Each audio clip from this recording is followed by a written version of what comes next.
Spencer Lazara for MMAinterviews.tv with Phan, member of the Ultimate Fighter 12. How you feeling today after that great workout? I'm feeling very good. Thank you very much for the opportunity, Spencer. Great to have you, Nam. Tell me a little bit about this week's episode. Very, very funny, very entertaining as always. I guess, as you know, the show gets crazier and crazier. It's kind of funny and ironic how Team Kasha gets one win, and we celebrate like crazy apes, and then kind of piss off the red team. We come back with the revenge of putting both of our guys to sleep, and a combination of 2 fights, not even in a minute yet. How was that? How did you feel while these guys are celebrating? Obviously, being a respectful guy like you are. I mean, I partook in it too, but at the time I didn't. At the time, behind camera, red team and yellow team were kind of just going back and forth, teasing each other about it. It's like, I thought it was a friendly rivalry, but I guess the banging on the wall part was kind of taking one step too far. It's bad timing because Spencer just lost, and I didn't realize how sad and depressed Spencer was. That's kind of a douchebag move on my part and on everyone else's part that was involved in it. And when I saw that, I immediately apologized to Spencer Page and GSP when I saw them at the aftermath. Talk a little bit about Cody McKenzie. You mentioned last week that he's the guy to watch out for. That was a pretty impressive guillotine. That was an amazing guillotine. When I was there, I personally thought that I'm training with Mark. I don't know much about Cody McKenzie at the time, and like I said, this season is the epitome of do not judge a book by its cover. Like guys like Mark Stevens was like this machismo, bravado type demeanor, and then this Cody McKenzie pretty laid back, kind of was like a cracked out Jesus, But dude, freaking put the guy to sleep, man. It was amazing. So I thought that Mark was gonna kill Cody McKenzie, but man, Cody McKenzie surprised me, surprised everyone. You mentioned that Stevens wasn't working too hard, it seemed like, or wasn't taking it seriously, that McKenzie had so many wins by guillotine. Yeah, we told in the beginning of the season, the show of episode 6, you see the coaches Koscheck and Dave Camarillo and whoever. They never force you to fight anyone. They ask you for your opinion first, like, hey, what do you think about fighting Cody McKenzie? Right, and if you like it or not, then they'll work with you. But they asked him, and Mark Steven replied with man, I had my mind going on to fight Dane Sayers, the weakest guy in the I guess the last pick, supposed to be the weakest guy.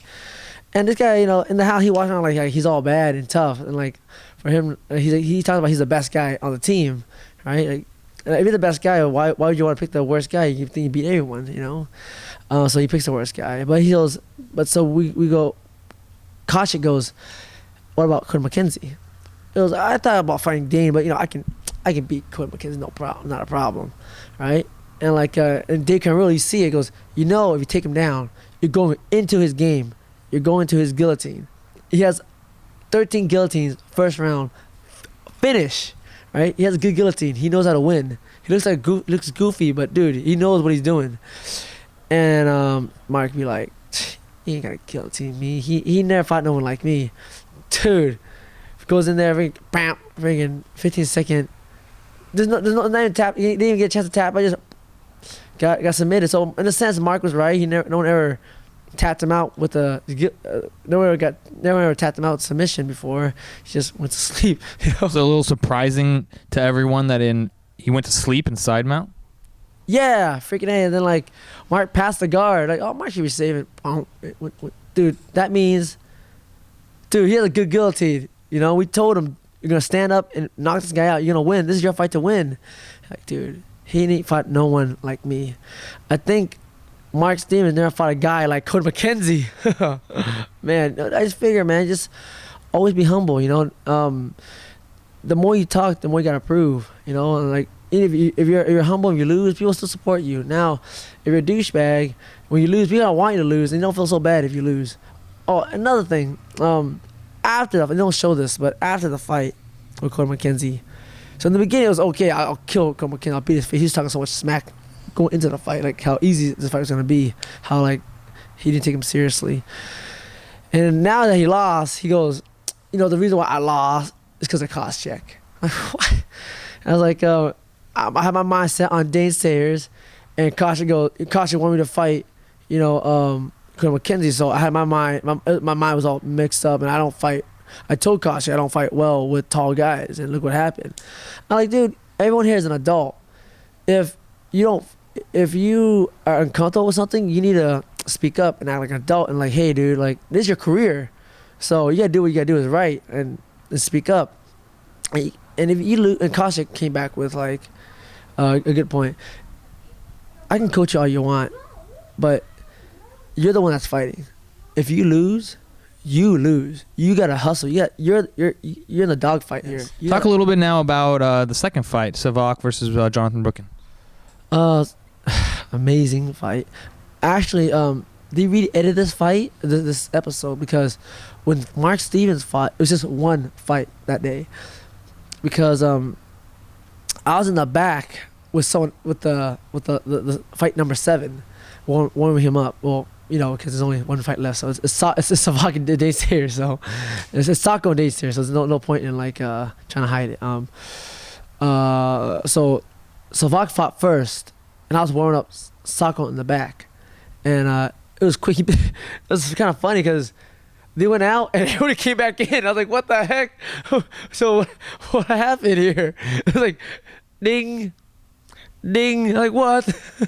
So Jonathan Brooken's man's amazing. The guy's quick like a cat. And I guess Savak blames me for his loss because in sparring, we're going hard, and I guess I kicked him in the rib, right? And I guess it messed up his cartilage. And they were saying like they're going, oh man, that fan, like look, you're a small guy. If I want to kill you, it'd be too easy. I was going easy on you. You come back, you kick me in the rib. What's up with that, guys? Like I was getting hit hard. I was getting cracked. And same with Mark Stevens. I that day I dropped. You know, I kicked Savak. I hurt his rib, and I dropped Mark Stevens. And like everyone's complaining now, like, oh, Nat Fan goes too hard.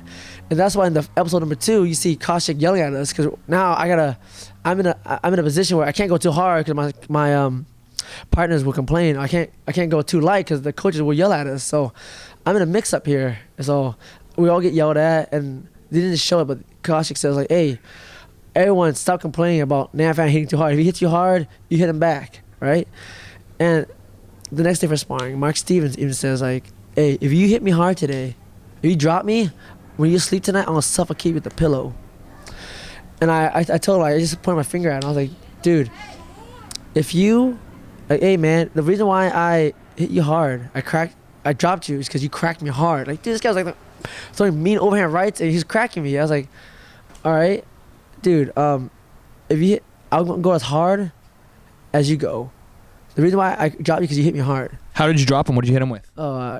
I got jab cross and left kick to the body, right? And like, if you go hard, I won't go hard. If you go light, I'll go light.